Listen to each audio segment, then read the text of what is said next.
this section, we're going to talk about ways to get your guest check average up. In the industry, it's called upselling, suggestive selling, or descriptive selling. All of them have the same goal though, and that's to raise your guest check average, or GCA. Let's start with drinks. Hi, what can I get you to drink? This is about the worst question you can ask a guest. Now that we've pointed it out, you will notice servers at other restaurants who do this. Watch what happens now. I'll just have water. Water's fine. Well, Tina is off to a bad start already. Her GCA is currently around 0. 15% of 0 is also 0. What could have she have done better? Gentlemen, can I get you started with one of our flavored iced teas? We also have Coca-Cola products, or if you'd like to do something from the bar, we could do a Bloody Mary or a mimosa. Do you have raspberry iced tea? Of course, we could do that. Actually, I could go for a Bloody Mary. How do you make them here? We make them from scratch with our signature Bloody Mary mix, and we garnish them with a pickle, blue cheese stuffed olives, and a lime. If a guest orders a drink from the bar, you typically want to get them to call their liquor. That means naming a top shelf brand of liquor rather than the house liquor, which is also called the rail liquor. You know, I could actually go for a vodka tonic. Okay, would you like to do the rail vodka, or would you like to try one of our top shelf vodkas? Now, before we go on with suggestive selling, let's talk about open and leading questions. Tina asked the guests if they'd like to either stick with the rail gin or the top shelf vodka. That's good that she's upselling, but there's an even better way to do this. When Tina asked this question, she was asking an open-ended question. She might want to narrow the scope of the question a bit to steer the customer to a top shelf liquor. This is called a leading question. These are examples of open-ended questions. Would you like the rail vodka, or do you prefer a specific brand? Did you know what kind of vodka you want, or did you want just the house vodka? And these are examples of leading questions.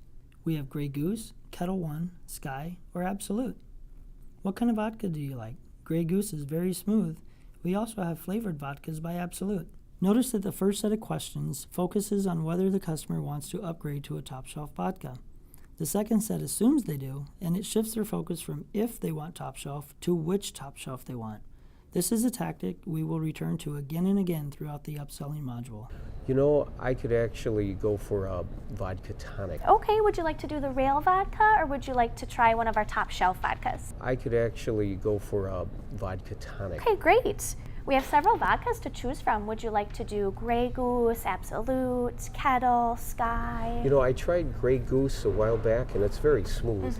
I think I'll go with that. Okay. And of course, GCA going up is always a good thing. Let's move on to appetizers. Appetizers are a great opportunity to increase your GCA.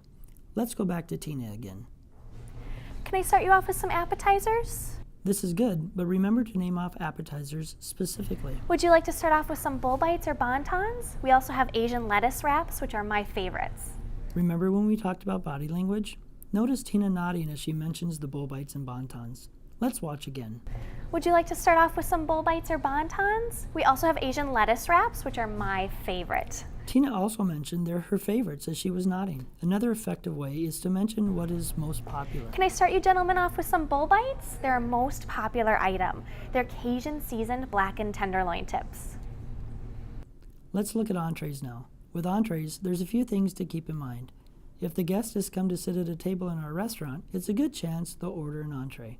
So our strategy isn't to upsell an entree necessarily, it's to engage them with specific entrees in order to help them navigate the menu.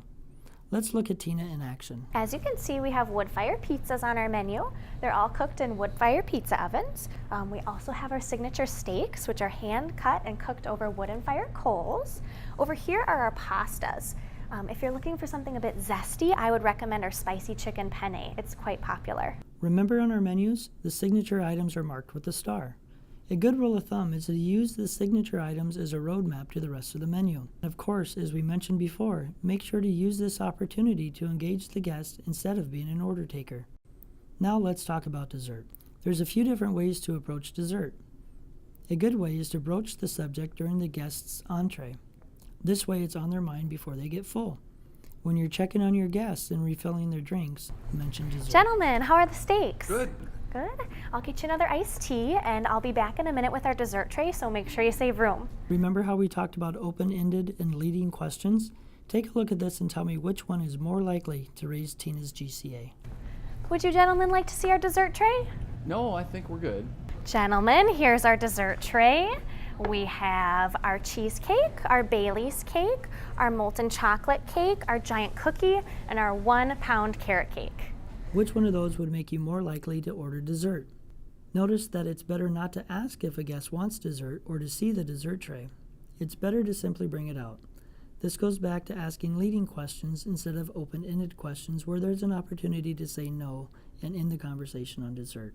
And you probably already know this, but many people eat with their eyes. Another good reason to have a visual aid. Wow, that looks good. I'll give you gentlemen a few minutes to decide. If the customer isn't quite sure about dessert, it's okay to take the tray back and check with them in a few minutes. Gentlemen, have you decided? We're gonna go with the molten chocolate cake. Now watch what Tina does next. Great. Can I get you any coffee or an after-dinner drink such as Bailey's or one of our ports to go with it? Way to go, Tina. At Axel's and Axel's Bonfire, we always have a Make-A-Wish dessert. Every 3 months, we sponsor a different terminally ill child by having them help design a dessert. The proceeds from the sale of this particular dessert go towards granting their wish. When you talk about desserts, be sure to mention the Make-A-Wish dessert first. Selling a Make-A-Wish dessert over one of the other desserts will not raise your GCA. However, it does communicate Axel's and Axel's Bonfire's commitment to the community. Raising this sort of goodwill in the community will keep guests coming back, so in the big picture, it will raise your long-term GCA. Gentlemen, here's my tray of temptations. First, we have our Make-A-Wish dessert. This month, we're featuring a strawberry chocolate shortcake. That's for our child Claus, whose wish is to go to Disney World. A portion of the proceeds from that dessert go toward his wish. We also have our Death by Chocolate cake, our Bailey's cheesecake, our 1-pound carrot cake, and our tiramisu. Another suggestion: if you feel as though the guests might want to pass, suggest one of the lighter desserts at the end and suggest that they could split it. If you're looking for something a bit lighter, I'd recommend our creme brulee, a few bites each. A major trend in customer service these days is the shift to the customer experience. This concept means that you touch your customers several times throughout their buying experience, from beginning, middle, and end.